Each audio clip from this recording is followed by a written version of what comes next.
Hi everyone, my name's Tony Stokes and I'd like to tell you my passion is for mystery in life. I've been living with mystery for at least 33 years. I've got 4 beautiful, mysterious women in my life and I've been unfolding their journey with them as they go. Today I want to tell you about celebrities. I've got 4 celebrities in my life and they're becoming celebrities every day of their life. Today I'd like to give you some random thoughts on how to be a celebrity. First, be prepared. If you go into a meeting for a job application, you haven't got time to think about things. You've got to be involved, be prepared, don't be tired. Second, listen actively. Third, be interested yourself. Ask questions of the other person. Follow on from what they've said. Fourth, question. Don't tell too many stories. Ask them for questions. Fifth and finally, practice. That way, you know what'll happen? You'll become interesting to them. And that way you create a community and you create a bond and you carry on with life, and that's called living. Amen. And bye. Hi, my name's Lucy and my idea worth spreading is Feminist Fridays. It all started at the beginning of this year when one of the beautiful young women that I work with in the office said she was definitely not a feminist.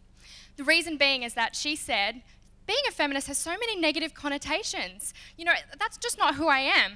So what I did was I decided to start something that was free, easy, and anyone could do. I started Feminist Fridays in our office.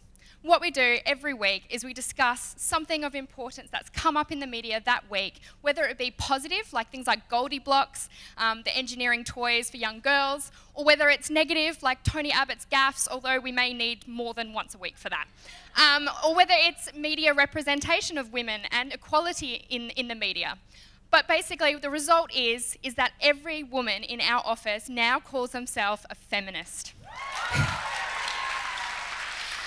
And not only that, they now share it with their peer groups and are not afraid to speak out amongst their friends when something is said that obviously is sexist or misogynist. And so the result is that anyone can do it, anyone can spread it in your office.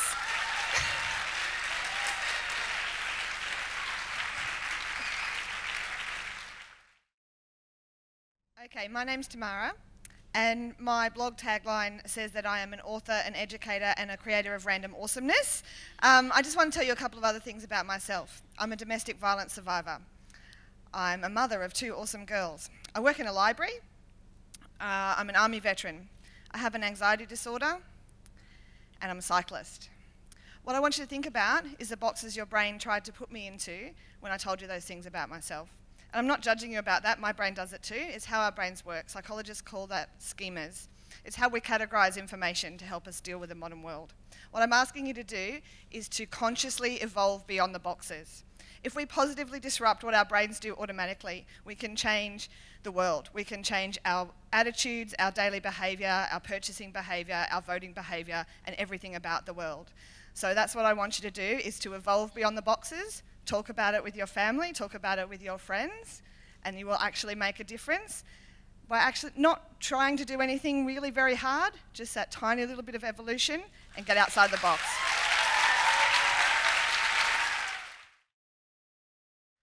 Hi, my name's Caylie Jeffrie, and my message to you all is to not wait until the bomb drops before you make a positive disruption in your life. Before September 11, 2001, my husband and I lived in London, living the high life. We had it all. We had the cars, we had the money. After September 11, we were still living in London, still living the high life, but living under an umbrella of fear that was infecting everything we did. When were the terrorists going to come and get us in London? On July 7th, 2005, the terrorists came. We narrowly missed getting killed on the public transport system in London. We sat down and we decided it was time to live our lives as we really wanted to live them. So we bought a boat, we spent 2 years sailing around the world, we made a baby on board, and we ended our lives in New York City, where my husband worked to help rebuild the Trade Centre. So don't wait for the bomb before you start living your authentic lives.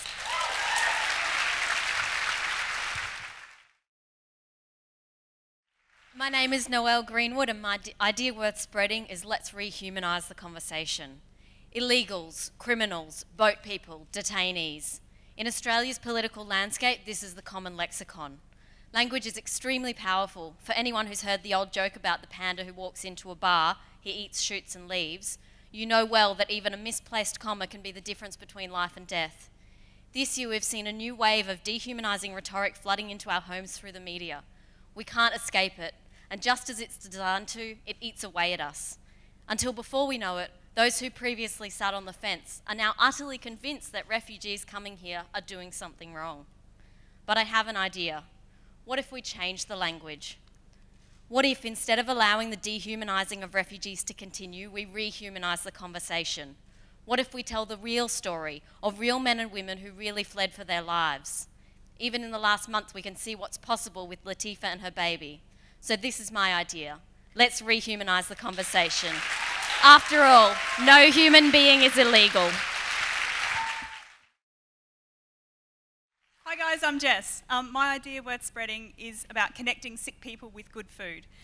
There is lots of evidence out there to support the idea of organic food and superfood helping people whose bodies are under strain, whether it's through cancer, illness, whatever. I'm lucky in my street, my little cul-de-sac, we do this already. Our surplus produce from our veggie gardens goes to my neighbours, Tony and Josie, who are both in their 80s and unwell. But if we could do this on a larger scale, it would be wonderful. We could get community-based green food co-ops who sponsor a local community group or support network who have those people who need a bit of help. We could go bigger and look at things like Free Cycle and how we could utilise those type of sources to spread the wealth that we've got growing in our own gardens. Or even better, in a super-duper universe, if this all works beautifully, we could get on board with somebody like Coles or Woolworths, and when you go through the checkout or you go through your online checkout, you can say, yep, I'll chuck in $5 to support a green food box for that person or for these people or this group. So that's my idea worth spreading. Thank you.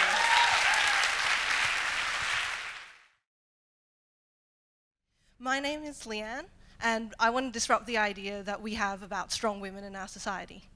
So what is your idea when we say strong women?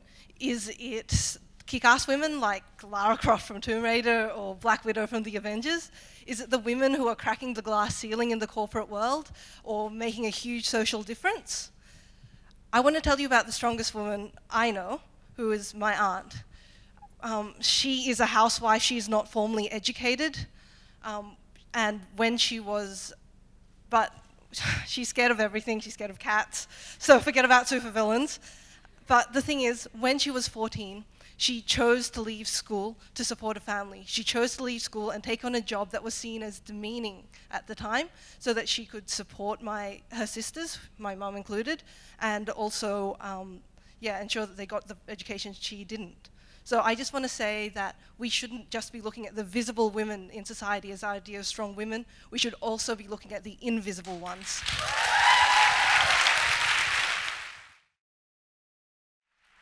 Hi, my name's James. I'm 26 and I have a disease. I used to feel alone. But what if I told you almost all contraceptives will only decrease your chance of getting what I've got, not prevent it? Would that make you feel scared? What if I told you that regular checkups don't check you for what I've got unless you specifically ask because they give too many false positives? Would that make you angry that you didn't know that? What if I used the more acceptable vernacular and I called it cold sores rather than herpes? Would that make you feel less reversion? What if I told you that meeting other people that have what I have not only helped me own what I have, but also to move on from it?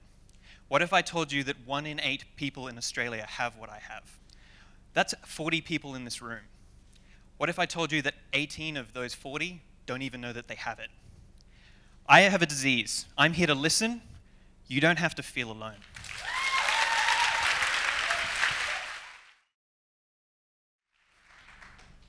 Hi, my name's Prue, and I'm here to talk about using the internet for good instead of evil, because or be superheroes instead. I mean, online you can take anything you want. Outside, before this happened, I actually had a seizure. I have multiple medical conditions and I actually have a disability. I know I don't look like it. I look like anybody else, but I have a disability and I am also, you know, the government's told me I'm disabled, you know, you can't work. Every 40 seconds, somebody somewhere in the world dies from suicide. I was told that I was a pressure on the system, that I should die. I now stand up and I tell young people everywhere that they are not alone and they can do what they want. And we do that online. And it's also about saying to people, we can save your life, and we're not going to just go, I'm going to save your life, goodbye, but it's about quality of life.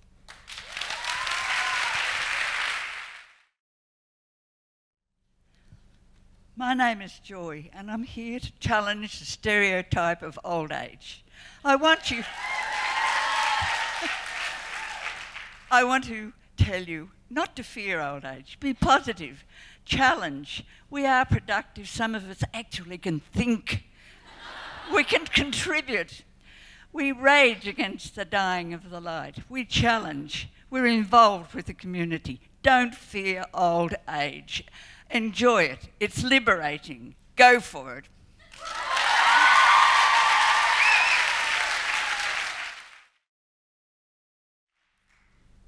Our idea worth spreading is maths is fun.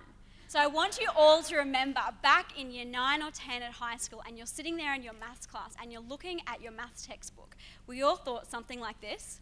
When am I ever going to use this in real life? And then you're looking at the problem that you've got to solve and do you have this thought? Cars and cannons again? How boring. What if instead it could be like this? Wow, I never knew that florists use trigonometry or that engineering could be really creative. When we were at school, we thought maths was boring, hard, and not fun. So we're here, and now we're engineers, and we actually use maths to change the world around us. So our idea is to use our backgrounds as real-world engineers to revolutionise textbooks for grade 9 and 10 kids that connect what they're learning in class to real life and what's possible in their future careers. So let's change the conversation about maths.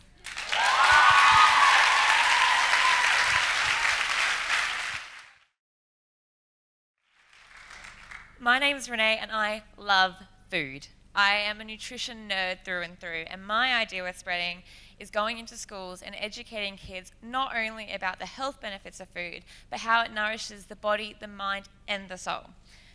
I want to go into schools and inspire and encourage people to use food as a fuel as to how they treat themselves and how they perceive their self-worth.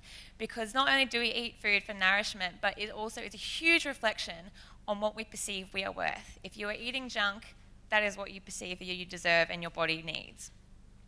My goal and my plan is to go into schools and foster healthy environments, to use food as a tool for increasing academic performance, positive body image, mood, and also teaching people about not only what we eat, but why we eat it.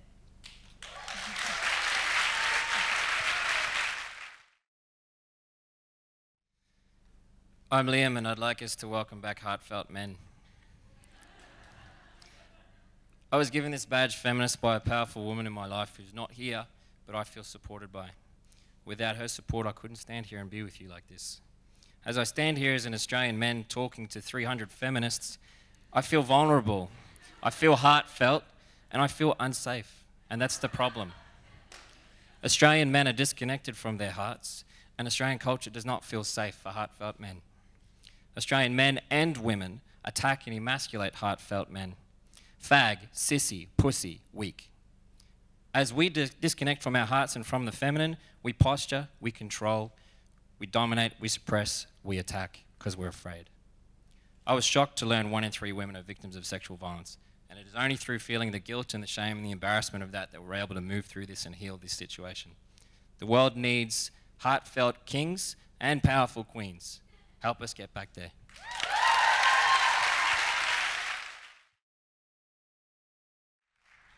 G'day, my name's Jacki, and although I'm not a parent, I am an auntie, and I am very passionate about the future generations and their education. My idea is business-led education regeneration. There's a big conversation going on out there about how there's youth unemployment at 17%. We're all talking about how schools are not giving our youth what they need to have a successful future. There's a lot of blame going on to government, to teachers, to principals, to the students themselves. My invitation is that we take this on and we, as a community, get behind schools. My idea is that our best entrepreneurs and our high innovators get linked to schools, like an adopt a cop, but more a business leader adopts a school, goes into the school, helps the school to have a disruption and reinvigorate the way they do things, create flexibility. Thank you.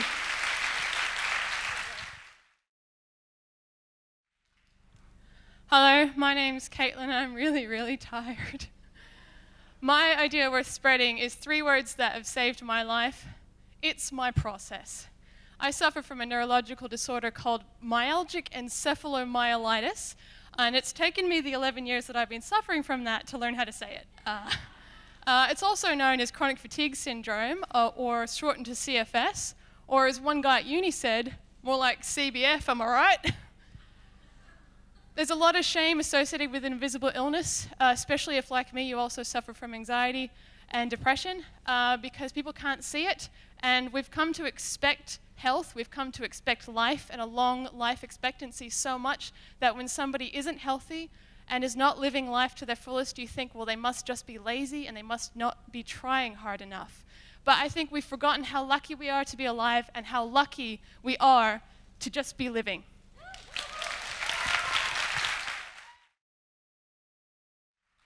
My name's Elise, and like many of you out there, I grew up with one idea hammered into me. It's something that's perpetrated by our religious organisations, our education institutions, and our personal situations. Yeah, it's following the golden rule. Treat others how you would treat yourself. But if we do that, we ignore a whole range of factors. We are essentially treating everyone as if there is no difference, as if we are all the same. It is as if we all have the same values, the same wants, the same needs.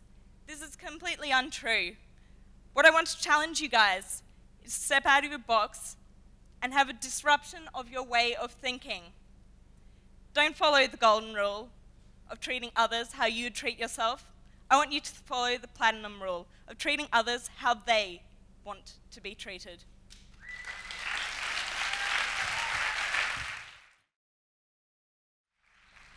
Hi, my name's Annette, and my idea is Beyond the Boats. The debate on asylum seekers and refugees is dominated by toxic politicking. There is no race to the bottom, it's a bottomless race.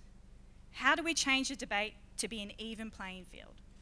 There are so many working positively in this field. My idea is bringing this community together to speak as one loud collective voice, to push back, to run a social marketing campaign to challenge and shift Australia's viewpoints and stereotypes. I'm not proposing this to happen overnight, but I'm confident that this can happen. This task is huge. I need help with contacts, funding and campaigning. I need a community. I don't want to be here in 15 years' time when my son is voting for the first time and we are still having this same debate.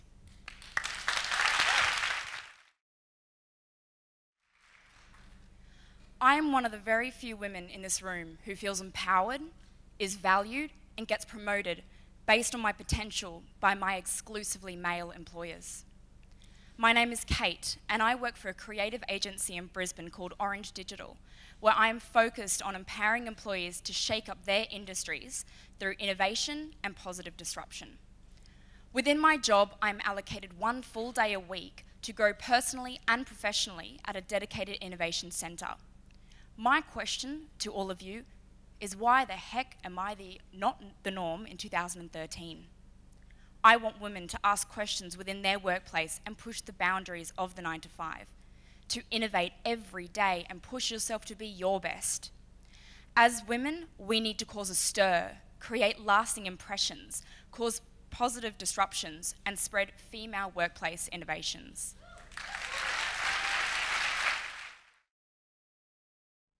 Hi, I'm Bianca. I won the ovarian lottery. I'm born in a first world country with the opportunity to gain education and the right to make my own choices. However, with this, I've gained awareness of local and global inequalities, complex problems society is finding hard to resolve. I feel first world guilt. This overwhelms me. I want to help, but I've always felt I, as a lone person, did not have the power to influence and make change. What I have come to learn, though, is that each lone choice I make, choices which accumulate over my life, create power which influences how the world around me changes. Choosing, without really thinking about it, to pursue a career in a male-dominated field, choosing to follow up that contact, to volunteer my time for a cause, choosing not to speak up against injustice because I was scared. So reflect on your choices, often. We all have power. Each choice has power, and your choices can channel that power to make the change you want to see in the world today. Hi, I'm Steph, and I have OCD and have lived through a number of anxiety and eating disorders from a young age. But it wasn't until my sister became ill that I was able to remove myself from a situation and see the effects that it was having on my parents. Mind the Gap is a short dance film project that I'm currently producing and directing with a team of leading Australian and international artists to raise awareness of mental illness and its effects on families and carers.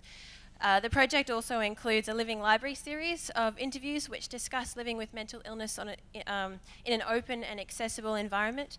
And we also have a workshop program which, through partnering with a number of mental health organisations, we hope to take to schools by screening the film first, moving in with the workshop, and sharing the idea of raising awareness with our audiences to disrupt our audiences from the youth level up.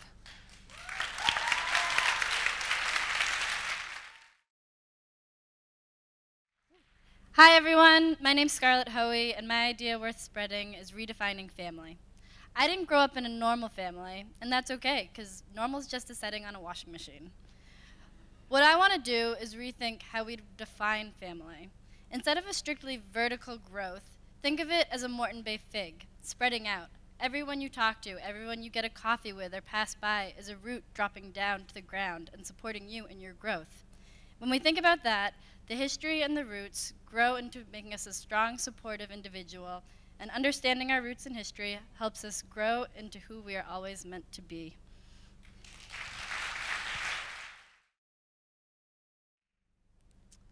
Hello, my name's Sally Waters, and my idea worth spreading is to bring family yoga to communities for healing. Can everyone please stand up?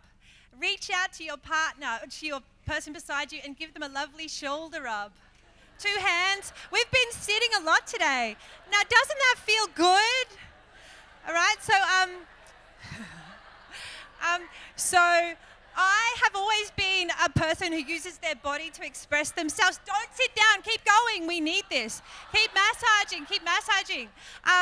So I kind of lost touch with that. I had 3 kids, I got married. It was pretty stressful. And then when I got back in touch with my movement and my yoga, everything got better. Okay, now move to the head. Everyone needs a head. Mess up the hair. So family yoga is about people getting together onto their mat from behind their screen with their mum, their grandma, their sister, their brother. It's using touch and massage.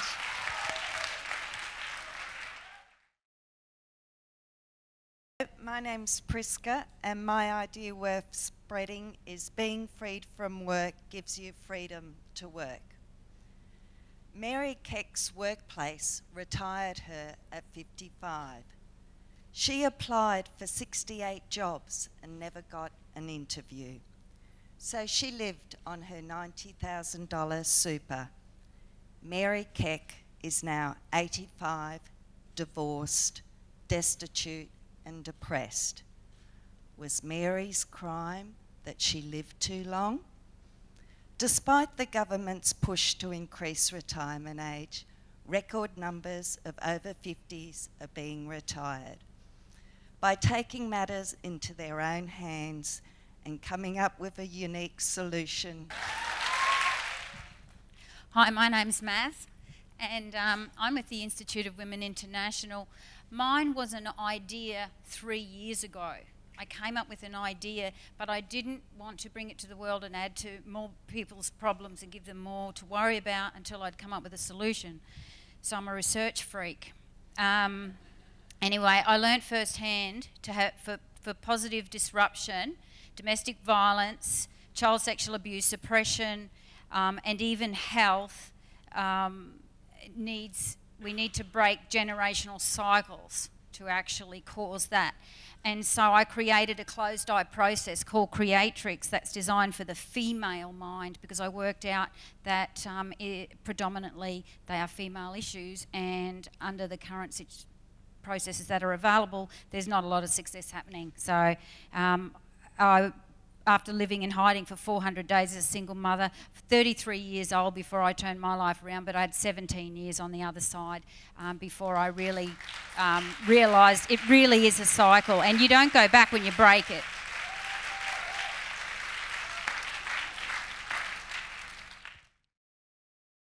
My name's Jason. I don't have an idea, I have a question. The first question is, stand up if you know someone who's taken maternity leave. Wow, that's not bad, is it? Because maternity leave is only 40 years old in this country. Stay standing if you think it's important for the father and the mother to be heavily involved in the first year of their child's life. Okay? Now stay standing if you know exactly or the same number of mothers and fathers who've taken parental leave. Well, that's pretty sad, isn't it? And it's been 3 years since we've had a parental leave system in this country. So my idea for disruption is not asking but when are you taking parental leave?